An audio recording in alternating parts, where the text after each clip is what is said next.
ये संपूर्ण पद बुद्धि को लक्ष्य करके कहा गया है। इंद्रियाणि परान्याहु इंद्रियभ्यो परम मनः मनसस्तु परा बुद्धि। बुद्धि नियंत्रण में आ जाएगी तो मन अपने आप नियंत्रण में आ जाएगा, और मन नियंत्रण में आ जाएगा तो इंद्रियां अपने आप नियंत्रित हो जाएंगी। फिर हम अपनी इंद्रियों को विवेक पूर्वक जहां लगाएंगे, जहां बुद्धि लगेगी वहीं मन लगेगा, जहां मन बुद्धि लगेगी वहीं इंद्रियां, स्वाभाविक रूप से वहीं इंद्रियां लगेंगी। यही बात यहां कहना चाहते हैं गोस्वामी तुलसीदास जी महाराज।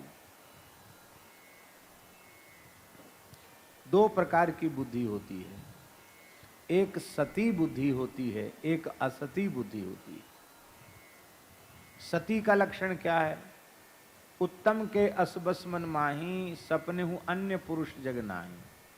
उत्तम पतिव्रता सती वही है जिसकी दृष्टि में अपने पति के अतिरिक्त अन्य किसी भी पुरुष मात्र का सर्वथा अभाव है, वो उत्तम पतिव्रता है।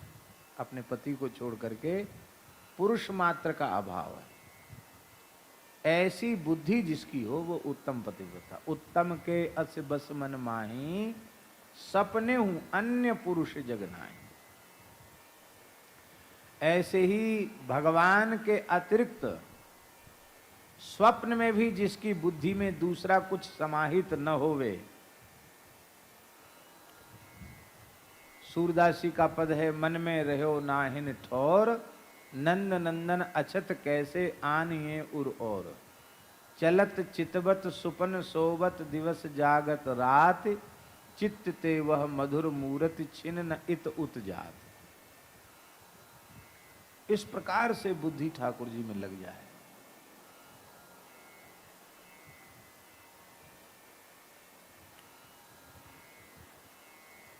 इसी बात को महाभागवत पितामह भीष्म ने कहा, इति मति रूप कल्पिता वितृष्णा, भगवती सात्वत पुंगवे विभूमि, स्वसुख मुपगते क्वचिद विहर्तुम, प्रकृति मुपेयीश यद भव प्रवाह।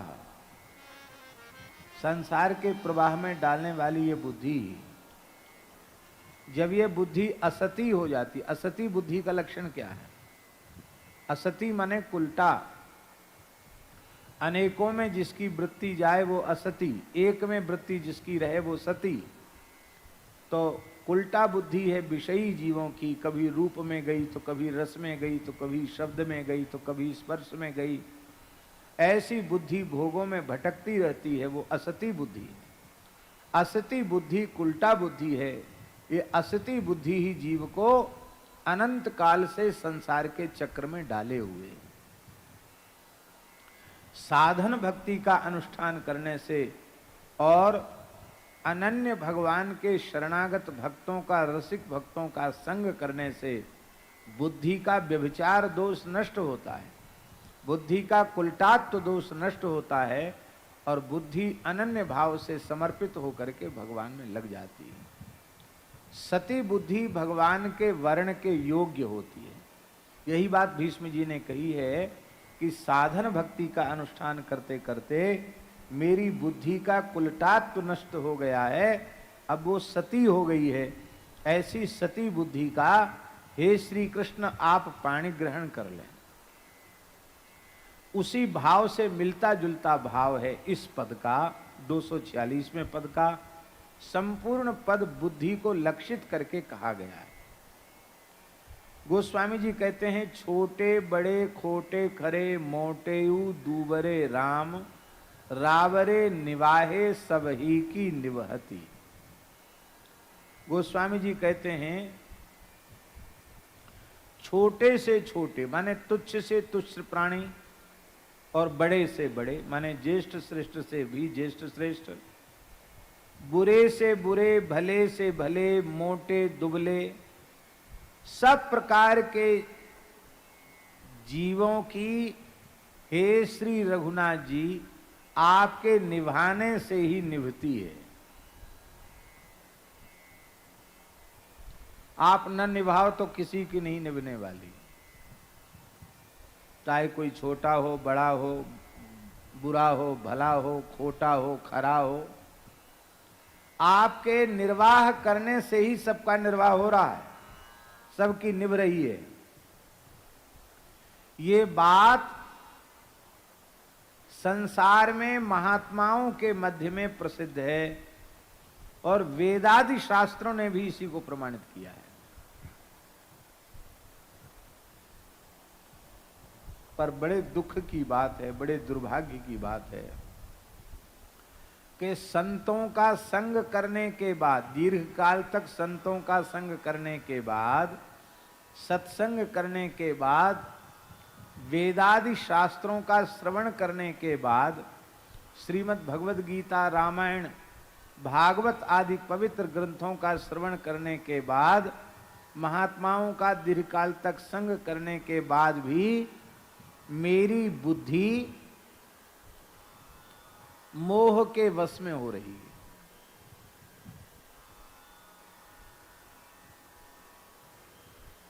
व्यामोह में मेरी बुद्धि पड़ी हुई है और व्यामोह में पड़ करके हमारी बुद्धि व्याकुल हो रही है। इसी को भगवान ने अर्जुन ने में कहा कि तुम अपनी बुद्धि को एकाग्र करो, व्यामोह का त्याग करो। क्या है श्लोक? निश्चयात्मिका बुद्धि करो, एके कुरु नंदन, ऐसा है, हैं? हाँ, व्यवसायत्मिका बुद्धि रेके कुरु नंदन।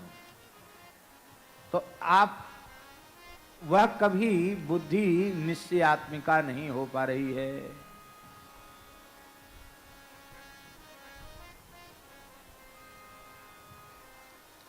बुद्धि हमारे अधीन हो जाए तो सब बात ही बन जाए। बुद्धि हमारे बस में नहीं है। होती जो आपने बस, रहती एक ही रस। यदि बुद्धि हमारे अधीन होती, हमारे बस में होती, अर्थात निश्चय पूर्वक बुद्धि को जहां लगना चाहिए वहां लगी हुई बुद्धि होती, तो फिर एक रस रहती। इस बुद्धि की उथल पुथल सदा सर्वदा के लिए शांत हो जाती। वो तो शांत हो नहीं रही है। देखो, प्रत्येक जीवात्मा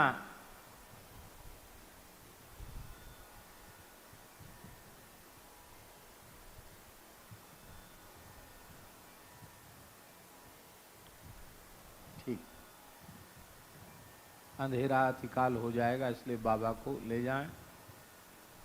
बाबा लीला के विशेष प्रेमी हैं।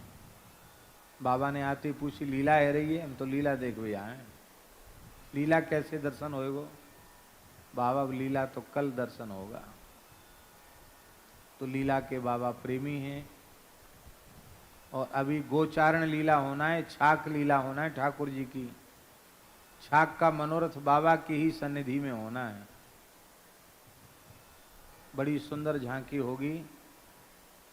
जय जय श्री राधे।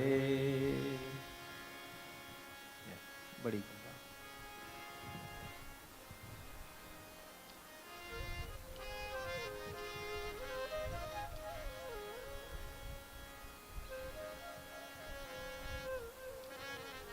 बहुत ध्यान से सुने।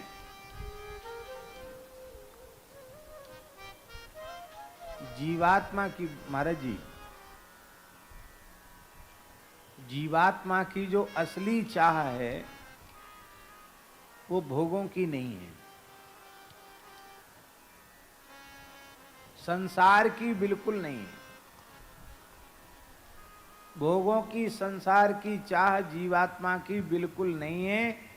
ऐसा यदि हमें लगता है तो ये बहुत बड़ा झूठ है, बहुत बड़ा भ्रम है।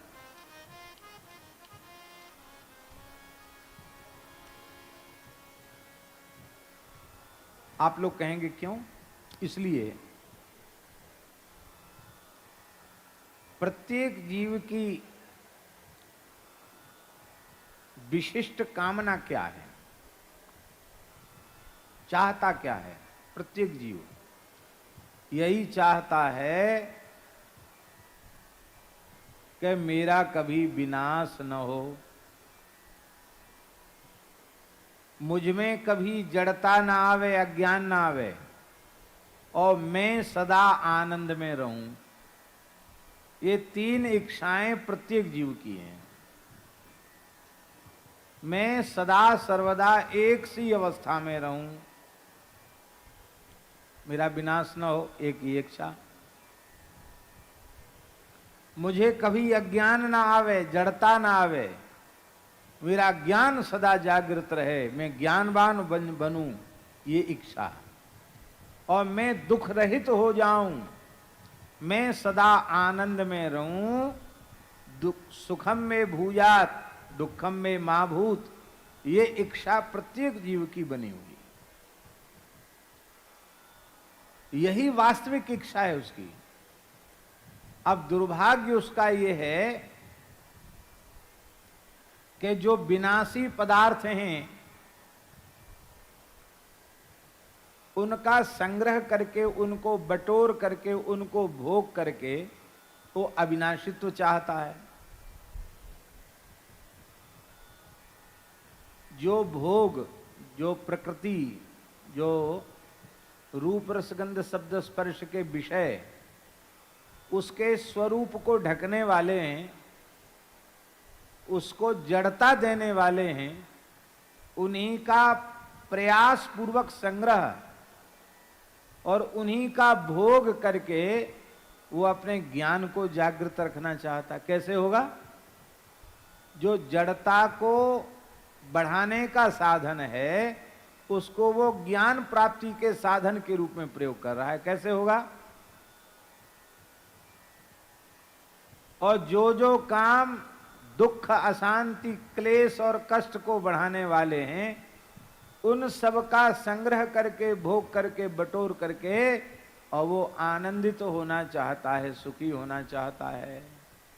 परम श्रद्धेय स्वामी जी महाराज क्या कहते थे कि दुख, आफत, संकट, परेशानी चाहिए तो शरीर संसार से संबंध जोड़ लो, और परमानंद, परमाह्लाद, परम सुख चाहिए तो शरीर संसार से संबंध विच्छेद करके भगवत संबंध को दृढ़ता पूर्वक सरल हृदय से स्वीकार कर लो। हे नाथ, हे मेरे नाथ, मैं केवल आपका ही हूं और आप ही एकमात्र मेरे हैं, ये स्वीकार कर लो। ये बात घुमा फिरा के स्वामी जी कहते थे ना प्रवचन में, सत्संग में, ऐसा तो हम करते नहीं। और ये जीव की जो इच्छा है, यही इच्छा प्रमाणित करती है कि वो देवतांतर का अंश नहीं है, वो प्रकृति का अंश नहीं है, वो सच्चिदानंद घन भगवान का ही अंश है। क्योंकि अंश में अंशी के गुण होते हैं और ये सब गुण जीव में है। ईश्वर अंश जीव अविनाशी, ईश्वर अंश जीव अविनाशी, चेतन अमल सहज सुखरासी, चेतन अमल सहज सुखरासी, सो माया बस भयउ गुसाई, सो माया बस भयउ गुसाई, बंध्यो कीर मर कट की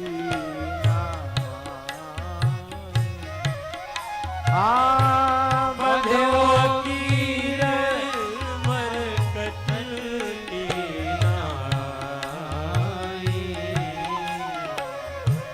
बंध्यो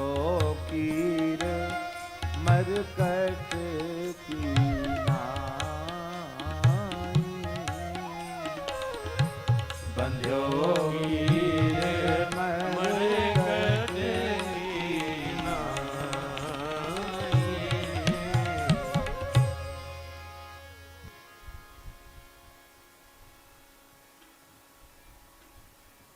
अविनाशी का अंश होने के बाद भी जन्म मृत्यु रूप विनाश के चक्र में पड़ा है।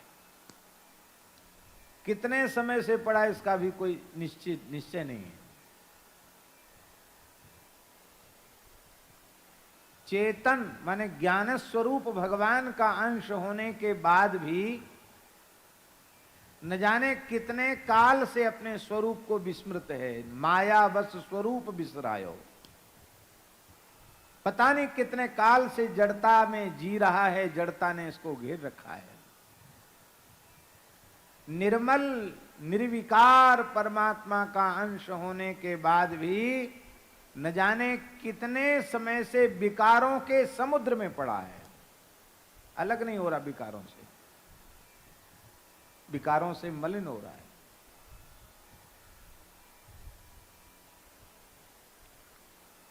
आनंद घन सुख सागर भगवान का अंश होने के बाद भी न जाने कितने युगों से, कितने कल्पों से, कितने समय से इसका दुख ही नहीं मिट रहा है।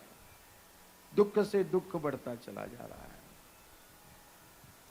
इसका कारण क्या है? अंश में अंशी के गुण होते हैं। जीवात्मा के स्वाभाविक गुण तो ये हैं कि वो अविनाशी है, वो चेतन है, वो अमल है, वो सहज सुख राशि है। ये तो उसके स्वाभाविक गुण हैं। और इन स्वाभाविक गुणों की अनुभूति नहीं हो रही है। तो ये विनष्ट होना ये किसका धर्म है?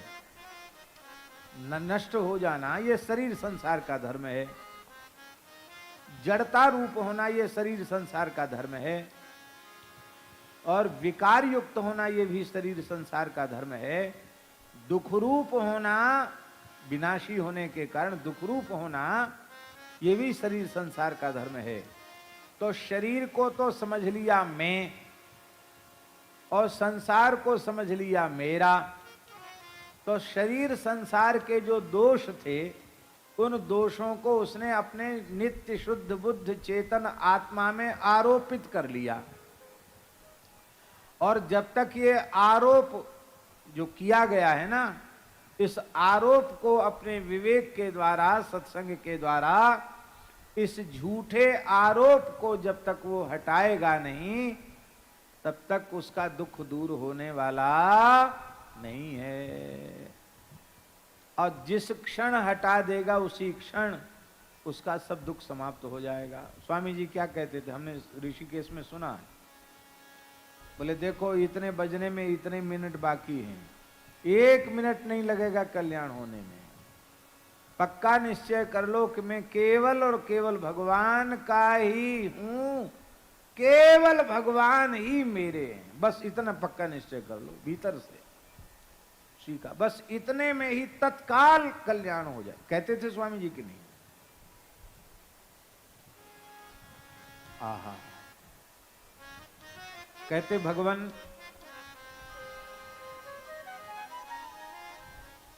ये जीवात्मा भगवदी ये सुख चाहता है, परमात्मा को सुख चाहता है। इसकी असली चाहत तो भगवदी सुख की है। फिर भी यह संसार के हर्ष शोक और संकटों से घिरा रहता है। क्यों? उसका कारण है ये बुद्धि। ये बुद्धि भगवान में लगनी चाहिए।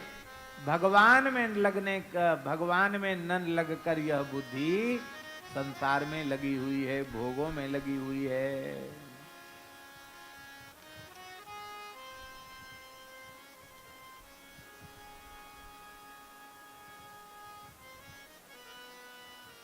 यदि बुद्धि भगवान में लग जाए, बुद्धि यदि भगवान में लग जाए तो फिर उसके जीवन में किसी भी वस्तु का अभाव रहेगा नहीं। अभाव कैसे रहेगा? अभाव तो प्रकृति में है, परमात्मा में तो अभाव है नहीं, क्योंकि पूर्णमदः पूर्णमिदं पूर्णात् पूर्णमुदच्यते पूर्णस्य पूर्णमादाय पूर्णमेवावशिष्यते, वो परिपूर्ण है, उसमें तो अभाव है नहीं। तो जब तक भगवान में बुद्धि नहीं लगेगी तब तक अभाव समाप्त होने वाले नहीं, और भगवान में बुद्धि लग गई तो कोई अभाव रहने वाला नहीं। फिर तो किसी चीज की लालसा ही बाकी नहीं रह जाती है, जो वस्तु चाहता है उसे मिल जाती है। फिर जो इच्छा करी हो मन माही,